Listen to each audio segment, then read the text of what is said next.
Ah, alors est-ce que c'est droit? Hello, bonjour tout le monde. J'espère que vous allez bien, déjà d'une. Ça fait longtemps que j'ai pas fait de vidéo où je réponds aux questions que vous m'avez posées, notamment sur Instagram, et où je vous fais aussi un petit état des lieux de notre vie à Montréal. J'ai mon bas de pyjama. Donc j'ai fait une petite FAQ sur Instagram. Puis voilà, il y a des questions qui reviennent assez souvent, donc a priori vous êtes certainement quand même assez nombreux à vous les poser, visiblement. Donc on va y répondre, c'est le but. Et de manière générale, sur toutes les questions là qui vont revenir, n'hésitez pas à réagir. Il y a aussi des choses, des conseils que moi je vais donner, peut-être que vous avez une vision différente. Donc vraiment, je vois ça comme un partage. Voilà, c'est pas juste à sens unique. Donc si jamais vous avez des choses à mettre en commentaire, n'hésitez pas, c'est fait pour, donc allez-y. Et évidemment, pensez à mettre un petit like et à vous abonner si c'est pas encore le cas. Je sais que moi, la première, je regarde beaucoup de vidéos sur YouTube et je n'ai pas le réflexe à chaque fois d'aller liker. Voire même parfois, je pense que je suis abonnée et je le suis pas. Mais je me rends compte en étant de l'autre côté de l'écran que vraiment ça me motive en fait d'avoir des gens qui likent les vidéos parce que t'as l'impression quelque part que ce que tu dis a été un peu entendu et surtout est apprécié. Et ça, c'est vraiment important, ça me motive beaucoup. Je sais que vous l'entendez à longueur de journée sur YouTube, mais c'est vrai. Donc, sans plus attendre, je vais commencer tout de suite avec les premières questions. Alors, bonjour, êtes-vous toujours bien à Montréal ou bien vous vous projetez ailleurs dans le monde? Alors, finalement, il y a deux questions dans la question. Alors, est-ce qu'on est toujours bien à Montréal? J'ai envie de te dire que oui. Je vais pas chipoter. Oui, on est très bien à Montréal. Peut-être que je vais refaire un petit update là pour ceux qui peut-être qui ont rejoint la chaîne il n'y a pas très longtemps ou qui me découvrent avec cette vidéo qui sont pas au courant. Donc moi je suis française, enfin française et portugaise, mais je suis née et j'ai grandi toute ma vie en France, dans le nord de la France, à Lille. J'ai rencontré mon copain Charles à Lille, donc on s'est rencontrés tous les deux en France et c'est ensemble qu'on a décidé de partir vivre à Montréal. C'est même grâce à lui que je suis partie quelque part parce que lui est infirmier clinicien. Donc il a eu très facilement l'opportunité d'avoir un visa pour le Canada et donc plus particulièrement pour le Québec. Et via son visa qui lui est fermé, moi j'ai pu avoir un permis de travail ouvert donc qui dure 3 ans. On est arrivés ensemble il y a à peu près 1 an et demi. Lui a commencé à travailler, puis moi j'ai cherché du travail, j'en ai trouvé assez rapidement quand même. Puis on a commencé à faire notre petite vie, voilà, il y a de ça 1 an et demi, pratiquement pile poil, puisqu'on est arrivé en mai 2023. Et on est début décembre 2024 au moment où je tourne cette vidéo, donc un petit peu plus qu'1 an et demi. On ne connaissait pas Montréal, on ne connaissait pas le Canada non plus. Charles avait même jamais mis les pieds en Amérique du Nord tout court, donc lui vraiment il connaissait pas du tout. Moi, je connaissais un peu la mentalité nord-américaine pour avoir beaucoup voyagé, pour avoir eu des amis en fait qui habitaient aux États-Unis et donc j'ai pu beaucoup voyager en allant notamment leur rendre visite. Donc je connaissais un petit peu, de par mon réseau, on va dire, je connaissais un petit peu la mentalité nord-américaine. Moi, j'ai toujours rêvé d'habiter en Amérique du Nord. J'ai grandi avec beaucoup de références culturelles, cinéma, séries nord-américaines. Et pour tout un tas de raisons, ça m'attirait beaucoup, au-delà de juste l'expérience d'immigrer et d'aller voir un petit peu ce qui se passe ailleurs dans le monde. Mais on ne connaissait pas Montréal. Donc il y avait aussi quand même une part de chance de savoir si on allait s'y plaire ou pas, si on allait aimer la ville ou pas, si au niveau du travail aussi ça allait bien se passer pour nous deux, parce que Charles, on a déjà fait des vidéos à ce sujet-là, mais il travaillait en France, non pas dans un hôpital, mais il était infirmier, mais en libéral, donc c'était aussi très différent de ce qu'on lui proposait comme poste ici. Et moi, j'avais pas de travail, donc je prenais le risque aussi de peut-être d'avoir du mal à trouver ou de pas trouver quelque chose qui me plaise, de pas être bien. Et je pense que c'est pour tout le monde pareil en vrai, quel que soit l'endroit où on va. Très vite, honnêtement, ça s'est super bien passé. Dès les premières semaines, on a été très rassurés de par la facilité des démarches et de l'intégration qu'on a eue. Ça nous a vraiment confortés très rapidement dans notre choix. Et notre avis n'a pas changé en 1 an et demi, on se sent toujours aussi bien ici. Je trouve que Montréal, c'est vraiment chouette parce que c'est l'Amérique du Nord, mais c'est vraiment la porte d'entrée de l'Amérique du Nord, dans le sens où ça fait partie des destinations de quand tu pars de Paris qui sont quand même encore assez accessibles. Je veux dire, en une journée de voyage, enfin en 6 heures de vol, t'es arrivé, 6 ou 7 heures en fonction de l'aller ou retour, mais bon, grosso modo, c'est ça. T'es à Paris. Enfin, je veux dire, ça reste quand même pas non plus le bout du monde, alors que si jamais on était parti au Canada, mais par exemple sur la côte ouest canadienne, déjà, tu rajoutes plusieurs heures de vol, tu rajoutes un décalage horaire aussi supplémentaire.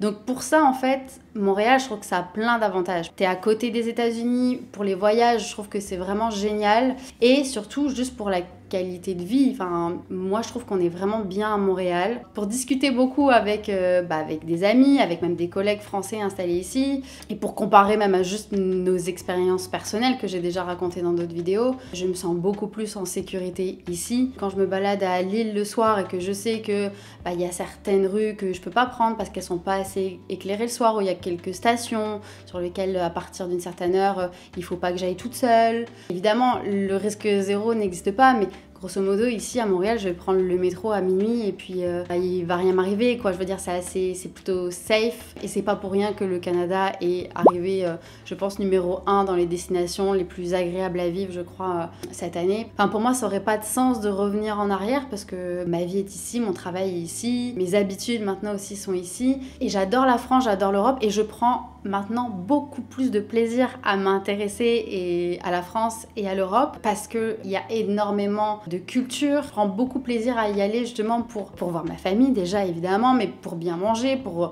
voir des belles choses. En fait, c'est génial pour les vacances. Quand tu as envie d'avoir le côté un peu visite, balade, découverte, culture, tout ça, l'Europe c'est génial. Mais dans mon quotidien, dans ma vie, dans mon bien-être un peu perso, j'aime bien revenir un peu à ici mon quotidien qui est beaucoup plus tranquille. En termes de mentalité aussi, c'est complètement différent. Donc il y a également le climat géopolitique qui compte beaucoup. J'ai l'impression que c'est moins, l'actualité est moins pesante ici parce que c'est littéralement loin dans le monde en fait. Donc on a tendance à s'intéresser à ce qui se passe proche de nous. Donc oui, c'est sûr, nous pendant un moment, ça a beaucoup tourné autour aussi de l'actualité américaine avec les élections, des choses comme ça, mais beaucoup moins par exemple des conflits qu'on a en Ukraine ou au Moyen-Orient, ça c'est sûr. Par contre, alors que quand je regarde par exemple des journaux ou les médias sociaux de comptes d'actualité en France, là on va en parler beaucoup plus. Donc voilà, moi je pense, je sais pas de quoi demain est fait. Si ça se trouve, dans quelques années, il va y avoir des conflits en Amérique du Nord et pas en Europe, pas au Moyen-Orient. Donc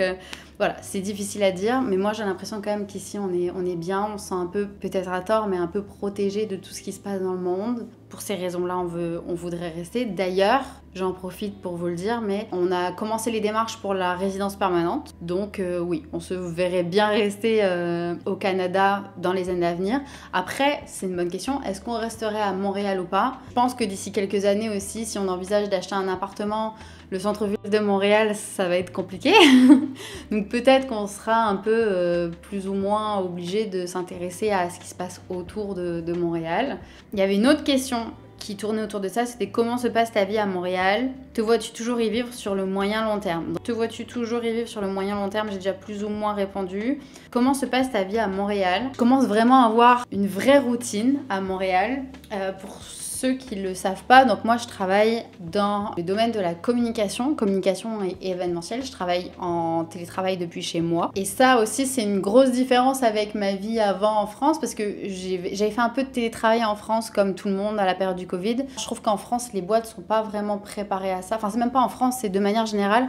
En fait, je pense, pour l'avoir vécu, que les entreprises qui se sont développés en présentiel ont du mal, même si c'est un travail que tu peux faire en virtuel, mais qui a toujours été fait dans un bureau, dans un open space ou des choses comme ça, n'ont pas forcément été bien préparés, n'ont pas les outils pour le switch en télétravail. Et effectivement, moi, ça a été un peu quelque chose que j'ai vécu lors du Covid, où en fait on se rend compte qu'on n'avait pas forcément les outils, les choses pour faire des rencontres, on s'est un peu préparé comme ça sur le tas comme tout le monde parce qu'on n'avait pas le choix. Et donc là, l'expérience de télétravail, elle n'est pas forcément agréable, mais aujourd'hui je suis dans une entreprise qui est en télétravail depuis le début des années 2010. Donc en fait, elle s'est développée et au fur et à mesure que des nouvelles personnes intégraient l'entreprise, tout s'est fait en télétravail et où chacun télétravaillait depuis chez soi. Et donc, ça fonctionne. C'est vraiment le modèle de l'entreprise qui fonctionne.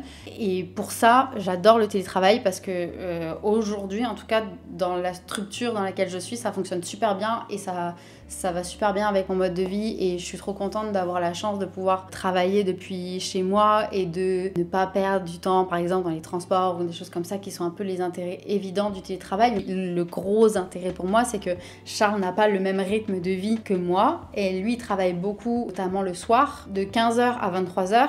Donc si jamais moi j'avais des horaires de bureau classiques 9h, 17 et que j'étais à l'extérieur, je le verrais pas. Et en plus il travaille un week-end sur 2, donc ça fait vraiment pas beaucoup de temps passé ensemble.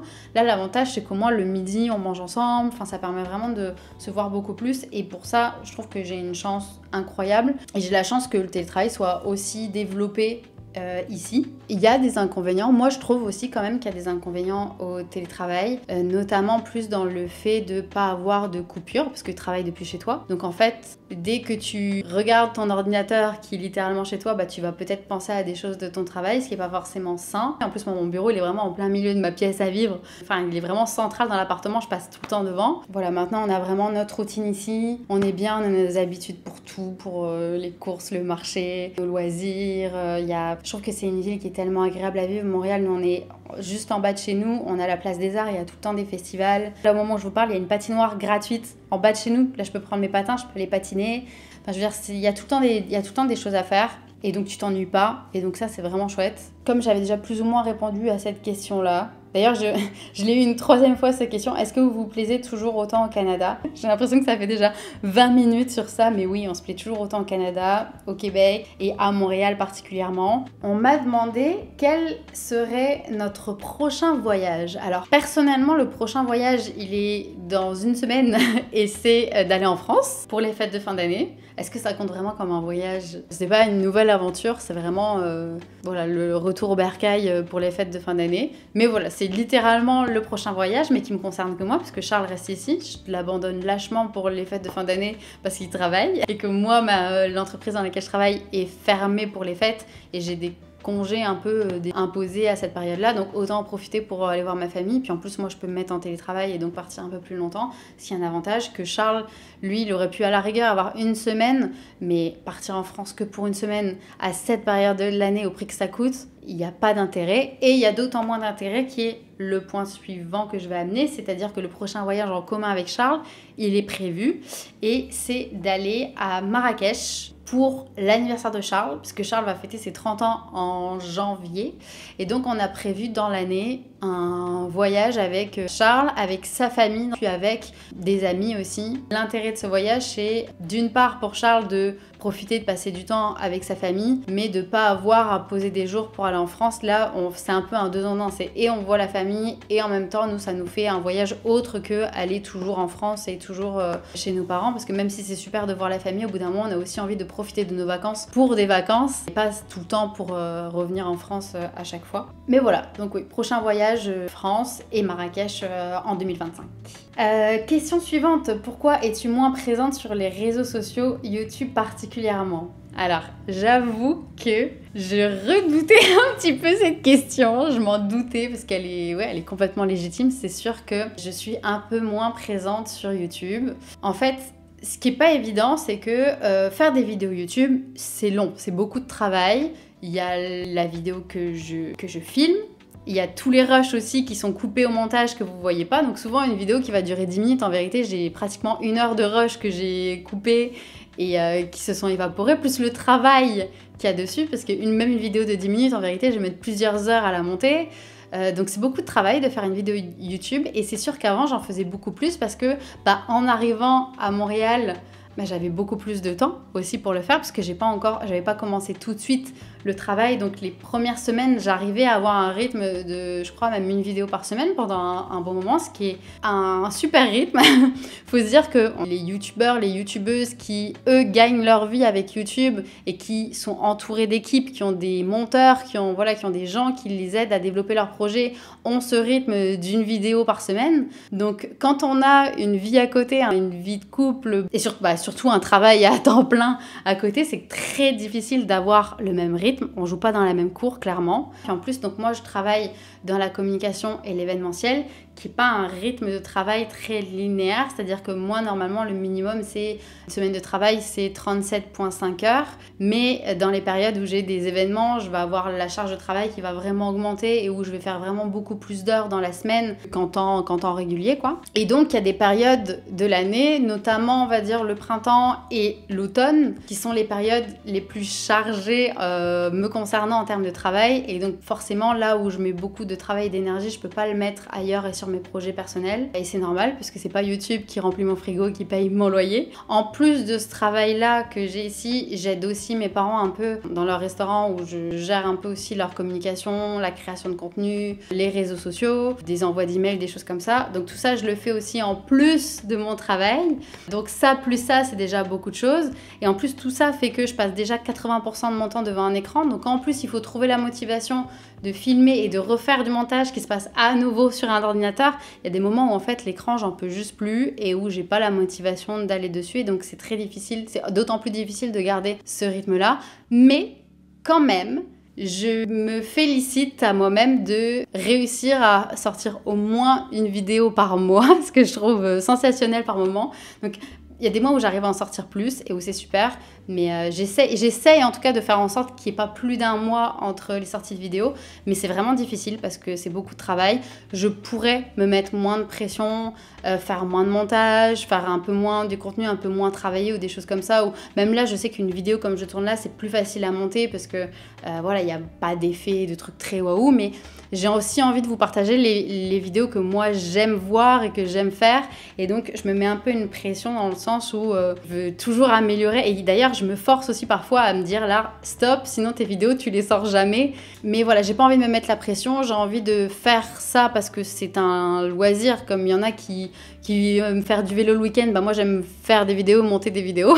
J'essaie aussi de garder un peu plus le contact via Instagram parce que c'est un peu plus facile de mettre des stories, de partager, de répondre à des petites questions, des petits commentaires, des choses comme ça. J'ai aussi commencé à faire des petits vlogs, des versions un peu miniatures des vlogs YouTube, mais en format Instagram parce que c'est plus rapide, ça me prend un petit peu moins de temps. Mais ce travail que je fais là sur Instagram, c'est sûr que ça fait encore du temps en moins pour YouTube. Donc voilà, c'est un équilibre à trouver. Ça me fait un petit pincement au cœur quand même de me dire que ça se voit parce que j'ai envie de vous faire plaisir et de vous proposer un maximum de vidéos, mais il y a des moments où la réalité l'emporte un peu sur l'envie et où j'arrive pas forcément à faire tout ce que je voudrais. C'est pas de gaieté de cœur, mais malheureusement voilà, on a tous le même nombre d'heures dans une journée, on a tous le même nombre de jours dans une semaine, et je peux pas tout faire, et surtout j'ai pas envie de me forcer à faire. Je veux pas produire des vidéos pour produire des vidéos et pour dire il faut absolument que je sorte tel nombre de vidéos par mois. Non, je vais pas me mettre la pression là-dessus. Moi, toutes les vidéos que je vous propose, c'est des vidéos que j'ai envie de faire, et j'espère que ça se voit, et je fais du mieux que je peux en tout cas, sachez-le. Ensuite, une question qui m'a fait beaucoup rire. On m'a demandé mon âge. On m'a dit que j'avais l'air de faire très jeune. Donc merci déjà. J'ai 26 ans. Voilà. Je le mets en description un peu là de toutes mes vidéos YouTube, mais personne lit la description jusqu'au bout. On est d'accord, moi la première. Ensuite, on m'a demandé des conseils pour le ski, des stations de ski près de Montréal. Alors, j'en ai pas fait beaucoup. Je suis loin d'être l'experte station de ski à Montréal. Donc, si jamais vous avez des recommandations, allez-y, lâchez-vous en commentaire. Personnellement, je serais curieuse de tout lire. J'ai vu de mes yeux 2 stations ici. Il y en a une d'ailleurs où j'avais fait une vidéo, je crois que c'était le Mont Orford. C'est pas une très grande station, c'est honnêtement une station où vous pouvez venir sur une demi-journée, une journée facile, mais pas plus. Il n'y a pas vraiment un village avec beaucoup de restaurants, des choses comme ça. C'est vraiment juste la station de ski. Il y a un endroit avec un espace de restauration, un loueur, mais c'est tout. Donc ça dépend en fait de ce que vous voulez faire. C'est vraiment juste une journée pour un peu de sport, mais que vous voulez pas forcément l'ambiance station de ski.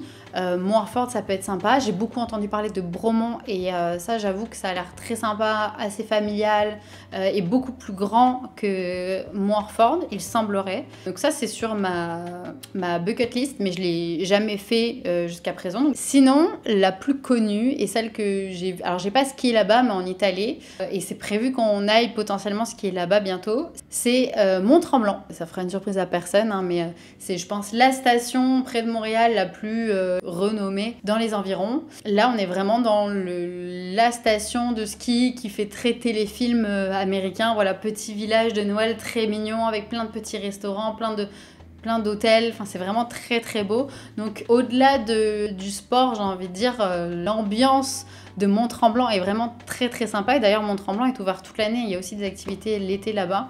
Et c'est vraiment une destination que je recommande, quelle que soit la saison.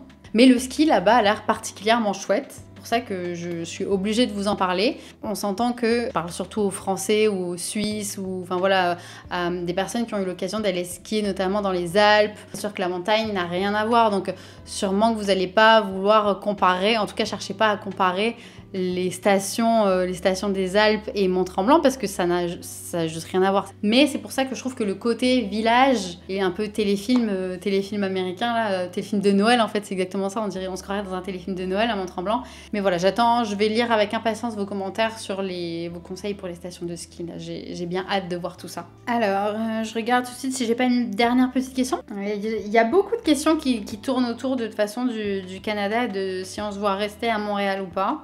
Il y a quelqu'un qui m'a demandé où je travaillais, enfin dans quelle entreprise je travaillais.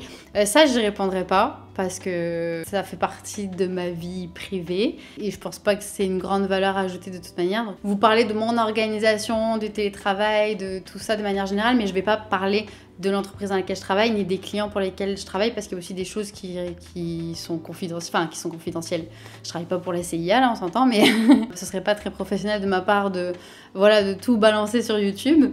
Et puis voilà, chacun a son petit jardin secret, c'est bien normal. Donc voilà, j'ai beaucoup papoté. Je referai des FAQ comme ça de temps en temps pour vous faire des petites mises à jour avec grand plaisir. Ou n'hésitez pas à m'envoyer des messages sur Instagram si jamais vous avez des questions. Je sais que j'ai beaucoup de questions qui reviennent aussi sur les parcours infirmiers, des choses comme ça. Ça, c'est plus Charles en général qui peut répondre à ces questions-là. Mais voilà, n'hésitez pas en tout cas, avec grand plaisir que j'y répondrai. Puis voilà, maintenant vous avez un petit update de ma vie. J'espère que vous, tout va bien dans votre vie aussi. Que vous êtes heureux, que vous avez de beaux projets. Bon, j'espère que cette petite vidéo vous aura plu. Ça m'a fait du bien de papoter, de répondre à vos questions.